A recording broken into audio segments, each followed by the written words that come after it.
দেখো, অনুষ্ঠান মানে হচ্ছে মেয়েদের, ছেলেদের কিছু আছে? বিয়ে করো, মহিলাদের জন্য সব নিয়ে আসবে। বউ ভাত করো, মেয়েদের জন্য নিয়ে আসবে।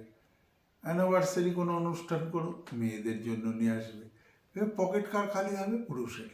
আপনারা বলুন, এটা কি সত্য নাকি মিথ্যা? যদি সত্য হয় তাহলে আপনারা জানান, সেটা আর যদি মিথ্যা হয় সেটাও আমাকে সরাসরি বলতে পারেন, কোনো অসুবিধা নেই। তোমার কি মনে হয়?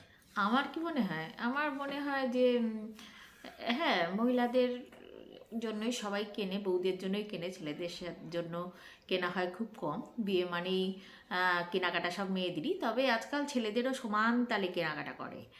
কালই তো মানে 19 তারিখে তো তার প্রমাণ হয়ে গেল যে মেয়েরা কিনে, আমি কিনেছি দুটো, তুমি কিনেছো চারটে, তাহলে না না, আমি প্রমাণ। তো কিনতে চাইনি। না, হ্যাঁ ও, তুমি বললা, হ্যাঁ আমি হ্যাঁ হ্যাঁ জীবনেও কিছু কিনতে হ্যাঁ, ও চাই না। কিনতে চায় না, এটা ঠিক কথাই। আমি জোর করে করে কিনে দিই, কারণ আমার আমি যদি কিছু কিনি আমার তখন মনে হয় ওকে একটু কিছু দিতে ইচ্ছা করে, সেই জন্য সবসময় আমি কিছু কিনলে ওকে সবসময় কিনে দেওয়ার চেষ্টা করি। তাই ও সত্যি কথাই, ও কোনো ড্রেস পত্র সম্পর্কে ওর একটুও মানে সজাগ না, ও কোনো কিচ্ছু কিনতে চায় না। আমি জোর জবরদস্তি করে কিনি, যে এটা কিনতে হবে, এটা কিনবো, এরমভাবেই কিনি। তা এরকম, তাই ও এই এই জন্যই বলছে। আসলে নিজে কেনে না তো, তাই মার্কেটিং যত যা যেখানে যায় সব আমার, এগুলো আমিই করি।